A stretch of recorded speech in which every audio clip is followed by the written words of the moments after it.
party and blame the Republican Party for this and blame the Republican Party for that. Understand, we're in the same position you are. We too have difficulty getting people to come and talk to us. We work very hard to get the folks that we get to come here. Nobody wants to drive 250, 300 miles from Atlanta to come talk to us. But I'll tell you this much.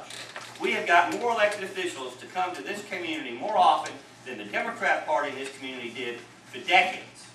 And you may not think that's important, but when we're fighting up there in Atlanta, whether it's for the future of Jekyll Island, or whether it's for the deepening of the channel, we're in a fight every single time.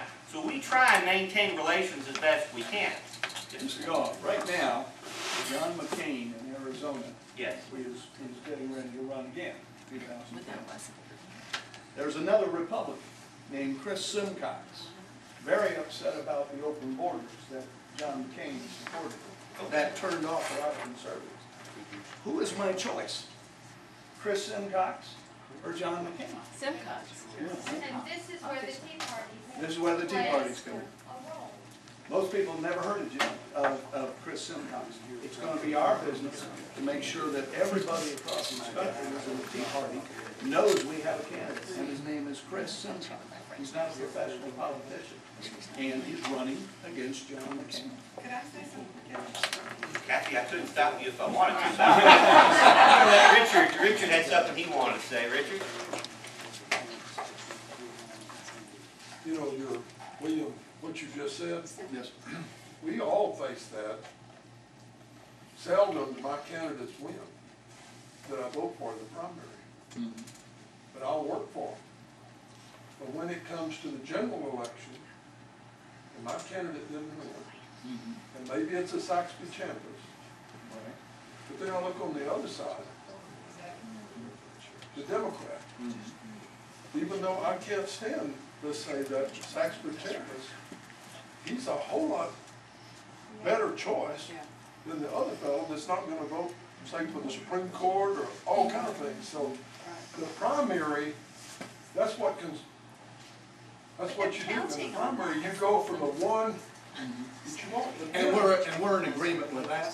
When it comes down to, you got a choice between a liberal and a moderate. You're going to have to go with the moderate for the immediate future. But that doesn't mean you don't look at replacements for those people. We've already got some people who are on a blacklist that may be elected next time in 2010. Does that mean we take them off the blacklist for voting for cap and tax? No, we're saying this group's going to have a long memory. Those that voted for bailouts, those that voted for stimulus, they're not off a list anytime in the future. If they're less liberal than the next guy and those are the only choices, yeah, we'll do that for them that time. But we're looking for new candidates. That's why I mentioned Mr. Simcox. So we Well, all. and the more than that, look, the more conservative candidates you can vet and you can find, the better. From the Republican Party's perspective, we want the strongest conservative candidate in the race on the ballot in November. That's a common goal that we have. Richard? Well, maybe your organization can be very effective to help the primary. Yeah. Exactly. Well, we're like Olympia Snow. Is there a Republican candidate that we can focus on running against Olympia Snow in 2010? There should be. And that's what, and that's what we keep waiting on. We find But will out the some of these National people, nobody Republican runs. Party give the incumbent money?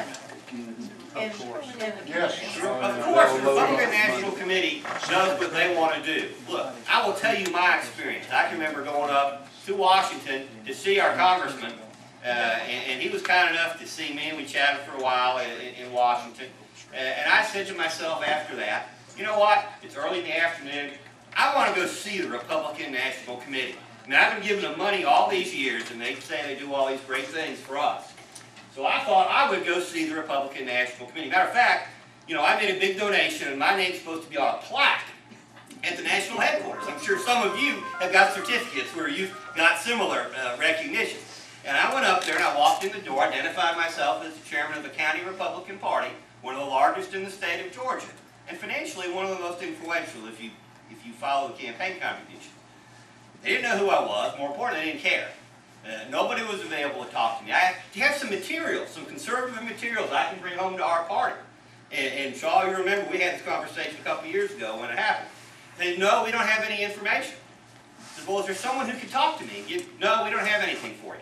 But here's a form. If you want to send us a contribution, you can. So then I asked, well, and I'm an Eisenhower member. I think that's the phrase for it. I know my name's on a plaque somewhere. Can you show me where that is? Because according to all the literature, it's prominently displayed in your headquarters. And they said, the what?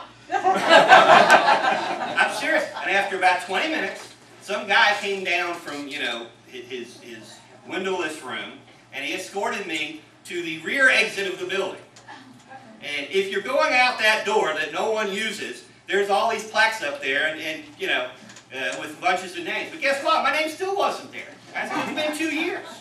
So I understand the frustration with the Republican National Committee. It is a fundraising machine controlled by the White House when the Republicans control the White House. When the Republicans don't control the White House, there's a little fight in Washington to see who gets to run it. But I can assure you that down here in Glynn County, we don't have any control over it. They really don't care who we are. They don't even know we exist. So please don't blame us for what the Republican National Committee does. Georgia GOP is a little different, but not much. Georgia GOP is run by the governor now that the governor is in charge. At least he thinks he runs the Georgia GOP. And 3 out of 4 years we have a convention.